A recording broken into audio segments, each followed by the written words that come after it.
Okay, my name is Jack Mawere, currently the coordinator broad-based government on the sub-county. And today, allow me to thank this multitude who have come out to express their displeasure about our governor utterances that he made during the burial and the funeral service of Raila's bodyguard. So, as the people of Bondo and Siaya, these are our resolutions. And we want to be very clear. Number one, we the people of Bondo and by extension Siaya County, we fully support the broad-based government led by His Excellency President William Ruto and Raila Amolo Odinga. Number two, we call upon the party organ to sanction a disciplinary action against Siaya Governor James Aggrey Bob Orengo so that he can be able to explain and face disciplinary action and, if possible, be recalled by the people of Siaya. Number two,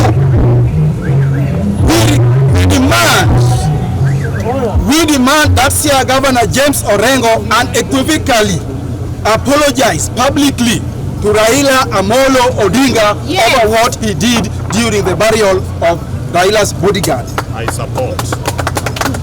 Number four, we are aware that James Aggrey Orengo is working in cahoots with the impeached governor, impeached deputy president Rigathi Gachagua to undermine Raila and cause havoc in Ruto's presidency. Ni ukweli ama urongo?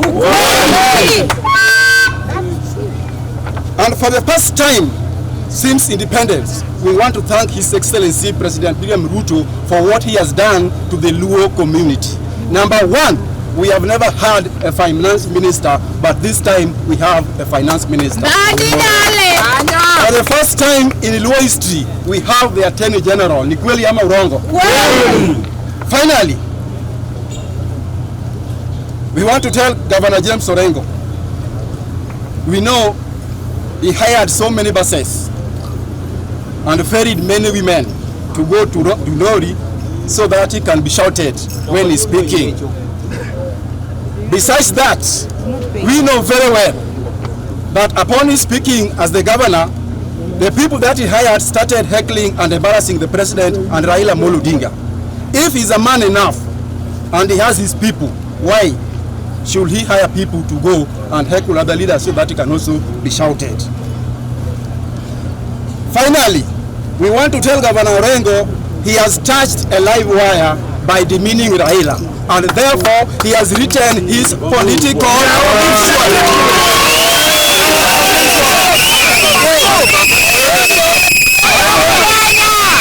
I want to repeat it. Orengo has touched a live wire and crossed the red line. We are on his by embarrassing Raila, and therefore he is going to serve his last term, and 2027 he is going home.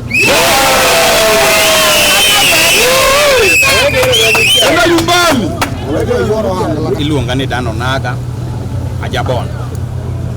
Kulingana na gavana wetu, alifanya vibaya sana kutia aibu wakati wa mazishi wa mlinzi wa Raila Amolo Odinga. Walikuwa pamoja na rais wetu mpendwa William Samoei Ruto.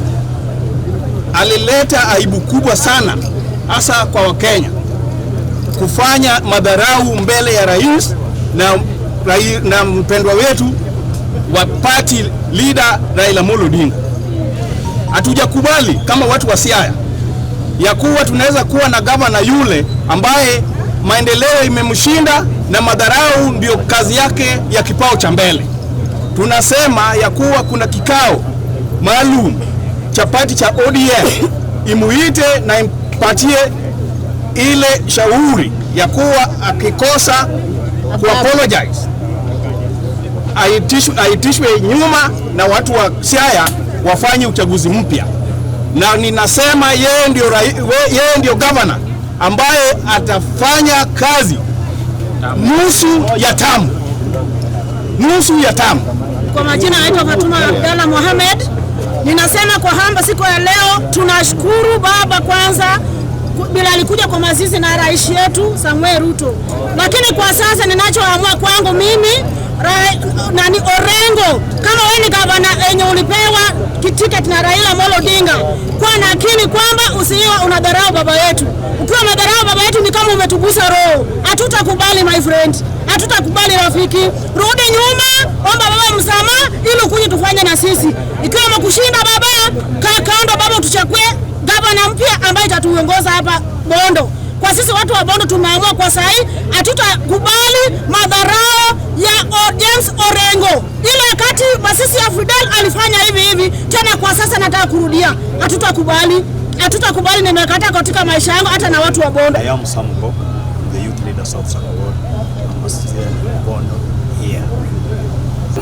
We, as the people of Siaya County, we want to issue a cut call to our governor, the person we elected at Masas, that he has betrayed our party, and we are issuing a cut call to either desist from such talks.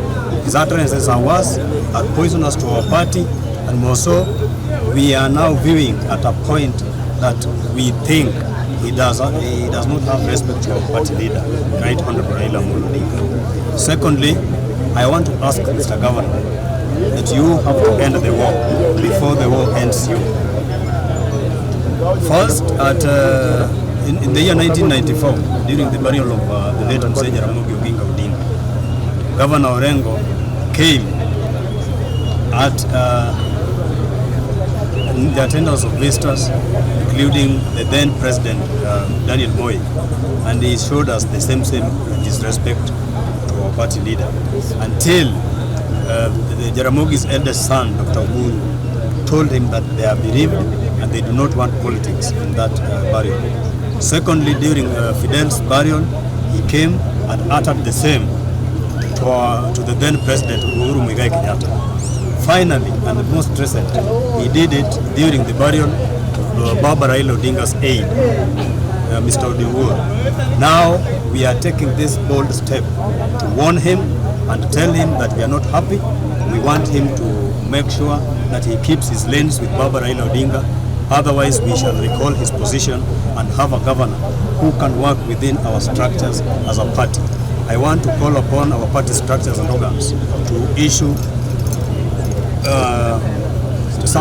issue statements concerning this, because we are not happy with our Secretary General Edwin Sifuna and Governor Orengo. They disrespected Raila Odinga. We all know that we are in the broad-based government.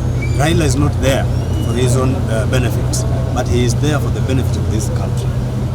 We did not want to go the direction of shedding more blood, but we wanted to save our country. It reaches a point that a country becomes more important than just an individual. Governor Orengo, please kindly, with those few remarks, we beg that you may pardon us as a party. But if you think you are bold enough, you can make a step and come as independent candidate of your party, we shall recall your position. Thank you.